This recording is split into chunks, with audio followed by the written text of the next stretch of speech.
Herkese merhabalar, ben Huri. Huri Metek Mutfak'ta kanalıma mutfağıma hoş geldiniz. Sizler için harika bir yemek tarifi hazırlıyorum.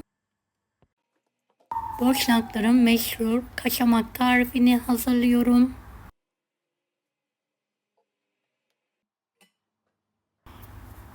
Etli muhteşem oldu, mutlaka deneyin. Evet, tarifimi hiç bekletmeden etimi haşlayarak hemen başlıyorum. Dana yumuşak etim var, kemikli. Yıkadım. Kemikleri alta, etleri de üzerine alıyorum.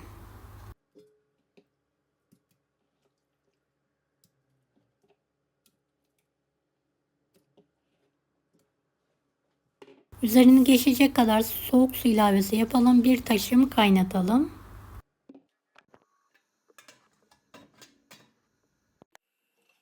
Üzerindeki oluşan köpüğü toplayarak atalım.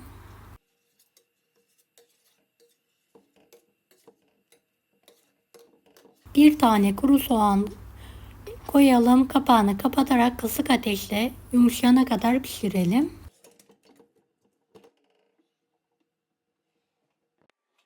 Et kontrol ediyorum etimi. Daha sert, kapağını kapatarak pişirme işlemine devam ediyorum.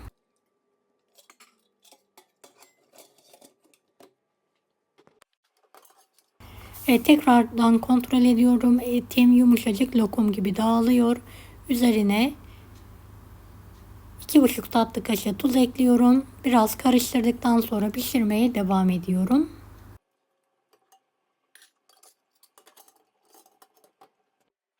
Evet, kaşamak hamuru için 100 su bardağı mısır ununu şöyle geniş bir kabın içine alıyorum.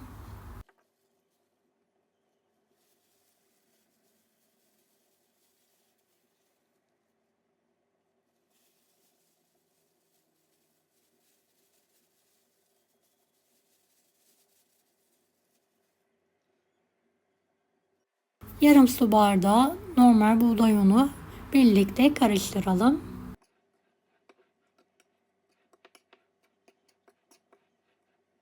Evet, unumuz hazır. 8 su bardağı içme suyunu tencereye alalım.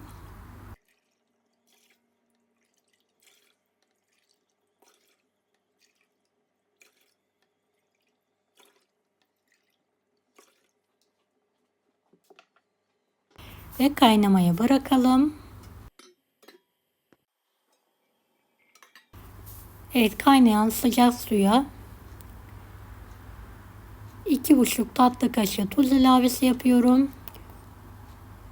Unu azar azar ekleyerek sürekli karıştırarak topak olmayacak şekilde hamurumu karıştırıyorum.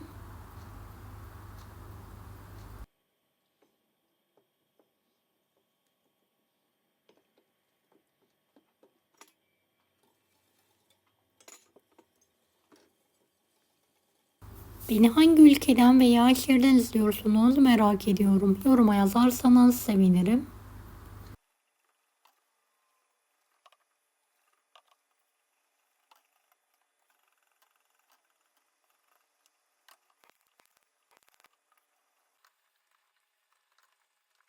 Evet, unu azar azar eklemeye devam edelim. Belli bir süreden sonra çırpıcı ile devam ettim. Daha sonra tekrardan tahta kaşıkla karıştıra karıştıra pişirmeye devam ediyorum.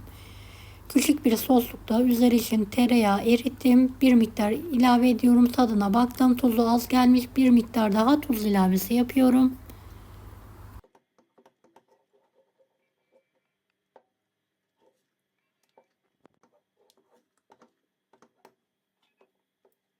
Evet, unum tamamen bitti.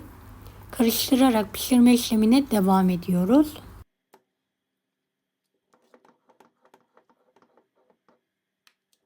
Evet, altını hemen kapatmayalım. Sürekli karıştırarak pişirelim. Evet, şöyle bir parça tereyağını köpürtelim. Biraz da kırmızı toz biber ekleyelim.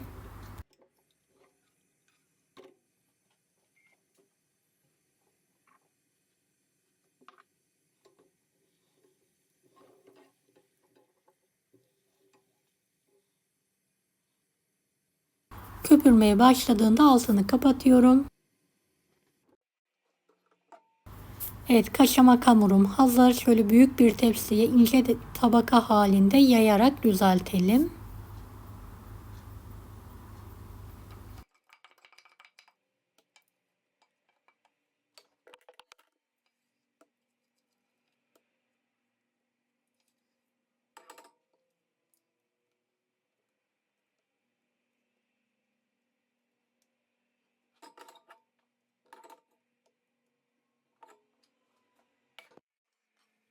Üzerine köpürttüğümüz tereyağından gezdirelim.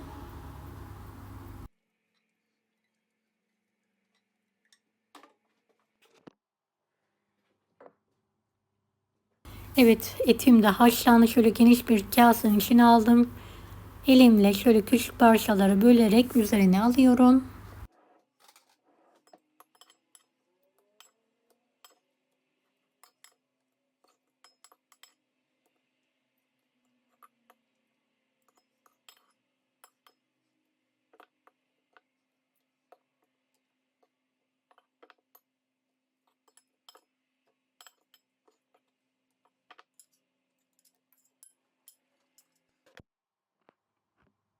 Evet, artık yemeğe hazır. Muhteşem oldu, mutlaka deneyin.